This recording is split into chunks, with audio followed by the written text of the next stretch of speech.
ગામડાનો ધબકાર ચેનલના સૌ ખેડૂત મિત્રોને જય માતાજી. મિત્રો, આજે 30 જુલાઈ. હવામાનની વાત કરીએ તો છેલ્લા 24 કલાકમાં 95 તાલુકામાં વરસાદ થયો. એમાં 6 તાલુકા એવા હતા જ્યાં 1 થી 2.5 ઇંચ સુધીનો વરસાદ હતો. વલસાડના કપરાડામાં 2.13 ઇંચ, ડાંગના વઘઈમાં 1.25 ઇંચ, ડાંગના આહવામાં 1.25 ઇંચ, નવસારીના ખેરગામમાં 1.25 ઇંચ, નવસારીના વાનસડામાં 1.25 ઇંચ, ડાંગના સબીરમાં 1.25 ઇંચ અને વલસાડમાં 1.25 ઇંચ. બાકી બધું ઇંચ નીચે હતો. હવે મિત્રો, જે લો પ્રેશર હતું એ વિખાઈ ગયું અને યુએસી બની ગયું અને તે મધ્યપ્રદેશ ઉપર છે. ચોમાસું શ્રી ગંગાનગર, રોહતક, દિલ્હી, આગ્રા, કાનપુર, દૌલતગંજ અને બાંકુરા થઈ અને બંગાળની ખાડી ઉપર જાય છે. એક યુએસી બંગાળ ઉપર છે. એક ટ્રફ મધ્યપ્રદેશ ઉપર થઈને બંગાળ થઈને ત્યાં લંબાય છે. એક યુએસી પંજાબ અને પાકિસ્તાન બોર્ડર ઉપર છે અને એક ઉત્તર પ્રદેશમાં છે. એક દક્ષિણ પશ્ચિમ રાજસ્થાન ઉપર 1.5 કિલોમીટર હશે. તે થોડું આપણે લાગવું પડે. એક વિડે છે. હવે મિત્રો, આપણે આ બધા પરિબળો જોયા. આનું જોવાનું કારણ હવે આપણે એ ખ્યાલ રાખવાનો છે કે આઈએમડી ક્યાંય જાહેર કરે છે આપણે નજીક લાગવું પડે એવું ફ્રેશ યુએસી બન્યું હોય એનું. હવેની શક્યતા શું મિત્રો? તો જે કાંઈ રેડા ઝાપટા હતા એમાં ઘટાડો સૌરાષ્ટ્રમાં થશે, દરિયાઈ પટ્ટીમાં રહેશે. બાકી હળવા મધ્યમ છૂટાછવાયા રેડા ઝાપટા પડી શકે. કોઈ મોટો વરસાદ નથી.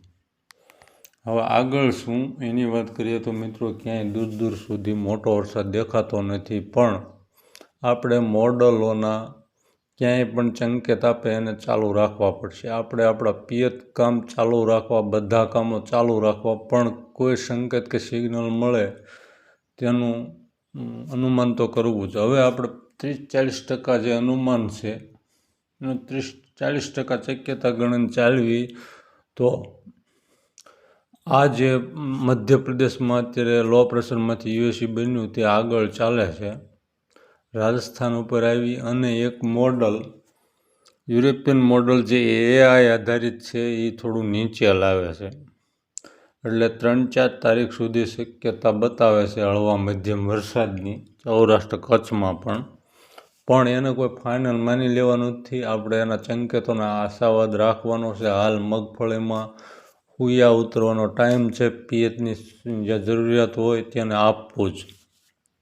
આપણે સંકેતો જોવા જોઈશે, પોઝિટિવ રહેવું પડશે મિત્રો. આવું નેગેટિવ બની જઈશું પણ નહીં ચાલે. અને તમે તમારા કામ છોડીને વરસાદની રાહ જોઈને આગાહી જોવાનું પણ બંધ કરજો. જ્યારે ટાઈમ મળે ત્યારે જોજો આગાહી.